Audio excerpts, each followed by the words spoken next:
Miss Spear here. I have Milo and Ollie back with us for our next donkey story time. I've got the windows open and everything today. I hope you got a chance to get out and enjoy the sunshine. It was beautiful, even if it was a little chilly. Today we're going to check back in with Runaway Ralph, and we will see how Ralph's journey from the Mountain View Inn onto the camp where the bugles play is going. Ollie, why don't you get into position so you're ready for the story too, buddy? Good boy.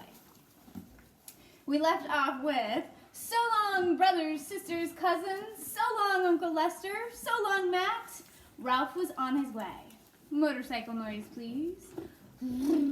Ralph bounced along the uneven driveway to the mountain highway, where he quickly discovered that one of the ribbons of concrete pressed smooth by passing tires made a good highway for a mouse. You agree? He then made an even more exciting discovery: gravity. With a good fast start, he could coast downhill with amazing speed. The halls of the Mountain View Inn were never like this. Ralph sped through a night that fulfilled his dreams of freedom. It was a night of danger and adventure. Once, when Ralph was frightened by the headlights of an approaching car, he swerved to the side of the road where he and his motorcycle were caught in the backdraft of the passing car and tumbled about like old gum wrappers and tossed into the weeds. Ouch. Afterward, Ralph was alert to when he heard a car approaching and got off the road and clung onto a weed until the car roared past. He was exhilarated by this test of his skill. Toward dawn, logging trucks began to rumble down the mountain, shaking the earth as they came. You're checking them out today too, Ollie? He's always very interested. Not in the logging trucks, but in all of you. Toward dawn, logging trucks began to rumble down the mountain, shaking the earth as they came. Ralph never had seen anything so terrifying as those great double-tired monsters with logs lashed to their truckloads, barreling down the center of the highway. And he knew the time had come to hide for the day. He ate some dusty weed seeds, drank some dew, slept under a leaf, and started off once more at nightfall toward the sound of the bugle. Between cars and trucks, Ralph tore along down the highway through the shadows of the night. This ride was the freedom he had dreamed of, speed without effort. Once the thought crossed his mind that if he should ever want to return to the Mountain View Inn, he could never make it back up to that high mountain under his own power. What a silly thought! Why should he ever want to go back to the inn when he could travel this way? On the third night of Ralph's journey, as darkness faded and the pine trees gave way to scrub oak, Ralph found himself out in the open where there was no sheltering shadows. A milk truck rattled past on its way to the Mountain View Inn. Blackbirds greeted the dawn with bursts of gurgling song, and not far away a rooster crowed. A pheasant flew low across the road, startling Ralph and causing him to collide with a piece of gravel. The road, which now followed an irrigation ditch, had leveled off, and Ralph had to produce his own power.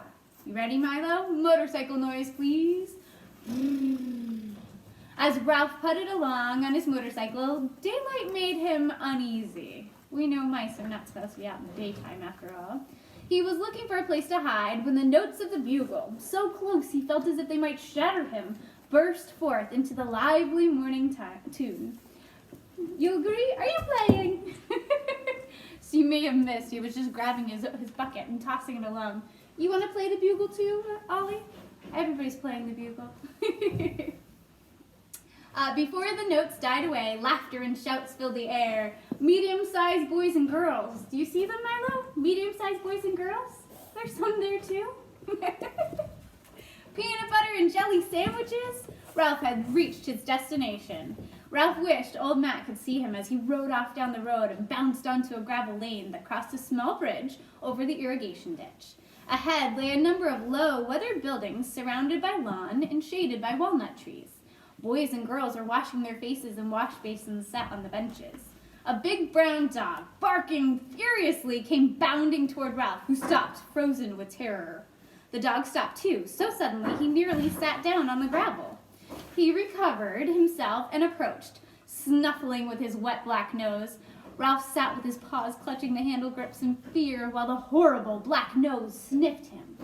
Don't worry, it's okay. And just who do you think you are? Asked the dog. Quiet, Sam, yelled a boy. Mouse? Ralph felt very, very meek. Sam eyed Ralph with curiosity. Where did you get that motorcycle? He wanted to know. A boy gave it to me. Ralph was beginning to feel slightly braver, but only slightly. That big dog could gobble up a mouse in one gulp. But not if I hang on to my motorcycle, thought Ralph, feeling that his courage had not deserted him entirely. A dog would not eat a motorcycle. Hopefully. No kidding, said Sam. A mouse-sized motorcycle. Where did you come from? The Mountain View Inn. Remember that part, Ollie? That rundown place, said Sam. I'm not surprised the mice are deserting it. Where are you going? Well, here, I guess, said Ralph. I followed the sound of the bugle. I wanted to be near medium-sized children and peanut butter and jelly sandwiches. Sorry, said Sam. You can't come in here. I'm the watchdog of Happy Acres Camp, and it's my job to protect the camp. Aw, come on, said Ralph, who was beginning to see that Sam was not really a ferocious dog. I'm just a mouse. Sam looked uncomfortable. Obviously, he was a dog that liked to please everyone. I would let you in if I could, but my orders are to keep anyone out who doesn't belong here. Ralph hunched down on his motorcycle. Please, I'm just a teeny brown mouse. Nobody will even notice me. Sam's honest brown face looked worried. No, he said at last. I can't let you in. I have my orders from Aunt Jill and Uncle Steve in the camp office. They're in charge here. I've had a long trip, said Ralph. I'm tired and hungry. Sam looked so worried that Ralph pressed his advantage. You know the little boys and girls like mice. They would be glad to have me. Sam looked back toward a white building under the walnut trees. Then he looked down at Ralph. I tell you I can't do it, he said. If I let you come in, I'd be breaking my orders. I'm already in trouble because a car came along in the middle of the night and dumped a box of kittens. It got away before I could rouse anybody. Kittens? Ralph squeaked in horror. I have the worst time with kittens. Sam's voice was gloomy. People are always leaving the kittens here because they know the girls and boys will beg their parents to let them take them home. Very many kittens? Asked Ralph, who was feeling nervous once more. Too many, said Sam. We already had 3 kittens that belonged here, and the other night 6 more were left. And once they're here, I'm not allowed to chase them. I tell you, it isn't fair. If there's one thing I can't stand, it's kittens. Silly little things with no sense of responsibility. Sam's troubles made Ralph feel cocky once more. If you're a watchdog, watch me, he said. And taking a deep breath, he shot between Sam's legs and out the other side before the surprised dog could turn around. Ralph swerved around a green walnut lying on the ground and into a patch of weeds beside a nearby building. Come back here, barked Sam. You aren't supposed to do that. He began to snuffle around in the weeds. Ralph had not expected to be snuffled for. He had thought that once he was inside the camp, Sam would give up. Sam growled and moved his nose around in the weeds like a doggy vacuum cleaner. Unable to ride, Ralph pushed his motorcycle farther back into the weeds. The wet, black nose parted the stalks, but Ralph was saved by a gopher hole. Can you see it, Allie? He dragged his motorcycle into its shelter. Oh, no, you don't, growled Sam, and began to dig with his powerful front paws. Dirt began to fly. Pulling his motorcycle in after him, Ralph waded back further through the loose dirt into the gopher hole. Faster went the paws. Hey, everybody, Sam's after a gopher, a boy yelled, and Ralph could feel feet pounding on the ground overhead. Go get him, Sam, urged another boy. Sick him, Sam, everyone seemed to be saying at once. You're being mean to the gopher, protested one of the kids. Several of the other kids began to yell, Go, gopher, go! Go, gopher, go! Faster and faster flew the paws with their strong toenails. Sam was panting now. Ralph pushed farther and farther back into the gopher run until a very disagreeable voice ahead of him said, Hey, and what do you think you're doing here? Eek, squeaked Ralph, face to face with the owner of the gopher run. He hastily pushed his motorcycle, which he had been pulling ahead of him for protection. Beat it, said the gopher, squinting at Ralph. I didn't dig this tunnel for mice.